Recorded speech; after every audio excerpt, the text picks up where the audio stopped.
తమిళనాడులో 9 మంది పోలీసులకి కోర్టు ఉరిశిక్ష వేసింది. శాతంకురం అనే ఒక చిన్న ఊరు. అందులో పి జయరాజు 59 సంవత్సరాల వ్యక్తి ఒక మొబైల్ షాప్ రన్ చేస్తూ ఉంటాడు. ఒక మధ్య తరగతి ఫ్యామిలీ. 19 జూన్ 2020 సంవత్సరం. ఆ రోజుల్లో కరోనా ఈ భూమి మీద విజృంభిస్తున్న సమయం. ఆ రోజు రాత్రి 9 గంటల తర్వాత కూడా పి జయరాజు అనే అతను మొబైల్ షాప్ తెరిచాడని అతని పోలీసులు అరెస్ట్ చేసి తీసుకుని స్టేషన్ కి వెళ్లిపోయారు. ఈ విషయం తెలుసుకుని అదే రోజు రాత్రి అతని కొడుకైన జే బెనిక్స్ 31 సంవత్సరాల వ్యక్తి అతను కూడా పోలీస్ స్టేషన్ కి వెళ్ళాడు. వెళ్ళగానే స్టేషన్ లో అతని తండ్రిని కొడుతూ ఉండటం చూసి బాధపడి పోలీసుల మీద గట్టిగా అరిచి తిరగబడ్డాడు. దాంతో ఈ sub inspector Balakrishnan ego hurt అయిపోయింది. వెంటనే బెనిక్స్ ని కూడా అదే సెల్లో వేసి తండ్రి కొడుకులు ఇద్దరిని గంట సేపు లాఠీలతో కొట్టి చిత్రహింసలు చేశాడు. అలా తెల్లవారుజామున 4 గంటల దాకా వాళ్ళని కొడుతూనే ఉన్నారు. ఈ విషయం తెలుసుకుని ఒక లాయర్ ఎర్లీ మార్నింగ్ స్టేషన్ కి వెళ్తే ఉదయం 10 గంటలకు రండి సార్ అంటూ పంపించేశారు. తెల్లవారుజామున ఈ తండ్రి కొడుకులు ఇద్దరిని కూడా ఆ పోలీసులు కోవిలిపట్టి అనే ఊళ్ళో ఉన్న ఒక చిన్న హాస్పిటల్ కి తీసుకెళ్లారు. అక్కడ డాక్టర్ తో వీళ్ళిద్దరూ మెడికల్ గా ఫిట్ గా ఉన్నారని సర్టిఫికెట్ కొనేశారు. తెల్లారి మేజిస్ట్రేట్ దగ్గర ఆ సర్టిఫికెట్ చూపించి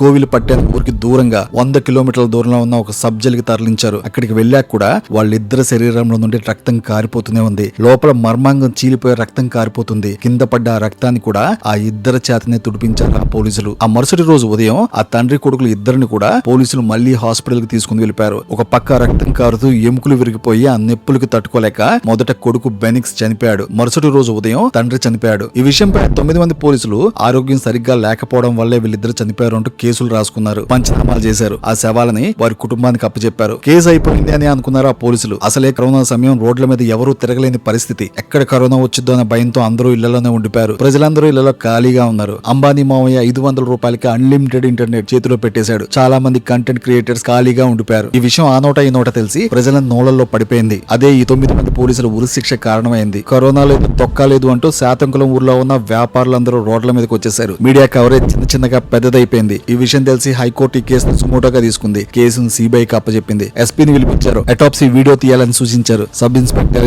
ని సస్పెండ్ చేశారు. ఈ సిబిఐ వాళ్ళు 10 మంది పోలీసులను అరెస్ట్ చేశారు. కేసులో సాక్ష్యాలు ఉండకుండా స్టేషన్ లోపల సీసీ కెమెరా నాశనం చేశారు ఈ 9 మంది పోలీసులు. ఆ తండ్రి కొడుకులు ఫిట్ గా ఉన్నారని ఆ మెడికల్ సర్టిఫికెట్స్ ముందుగానే కొనేశారు. ఇవన్నీ అనుమానాలను ఎక్కువగా పెంచాయి. Forensic evidence, medical reports, witness testimonies, blood stains ఇవన్నీ కూడా చార్జ్ షీట్ లో పెట్టారు ఈ సిబిఐ వాళ్ళు. 26 సెప్టెంబర్ 2020 నుండి ఈ కేసు కోర్టులో నడిచింది. 6 సంవత్సరాలకి అంటే మళ్ళీ 23 మార్చి 2026 సంవత్సరంలో Madurai first additional district and sessions court judge G Muthukumar అనే జడ్జి 9 మంది పోలీసులు నేరం చేశారు, వాళ్ళకి శిక్ష పడాలి అని జడ్జిమెంట్ ఇచ్చాడు. ఐపీసీ సెక్షన్ 302, 342, 195, 211, 218 R/W 109 and 34 కింద వీళ్ళందరూ తప్పు చేశారని తేల్చేశాడు. Inspector Sridhar, Balakrishnan, sub inspector Raghu Ganesh, Murugan, head constable Samidurai, Muthuraj, Challadurai, Thomas Francis, Velimuthu, Sridhar వీళ్ళందరికీ ఉరిశిక్షతో పాటు 15 లక్షల జరిమానా కూడా విధించింది కోర్టు. పోలీసుల శాంతి పాలకులు వాళ్లే నేరం చేస్తే ఎలా, ఆ జడ్జి కూడా నీతి సూత్రాలు పలికాడు. ఈ కేసులో డాక్యుమెంట్స్ అన్ని కొంచెం వీక్ గా ఉన్నాయి. అందుకే శిక్ష ఎక్కువగా పడదు అని అనుకున్నారు 9 మంది పోలీసులు. శిక్ష పడితే మహా అంటే సస్పెండ్ చేస్తారు, 1 సంవత్సరం జైలు శిక్ష వేస్తారని అనుకున్నారు 9 మంది పోలీసులు. కానీ ఆ రోజు ఆ స్టేషన్ లో ఉంది 9 మంది పోలీసులు కాదు, 10 మంది పోలీసులు. ఒక మహిళా కానిస్టేబుల్ కూడా ఉంది. ఆవిడే head constable R Revathi. Sathankulam police station లో ఆ రోజు రాత్రి డ్యూటీలో ఉన్న ఏకైక మహిళా సాక్షి. ఆమెను సాక్ష్యం చెప్పొద్దు, చెప్తే చంపేస్తా అంటూ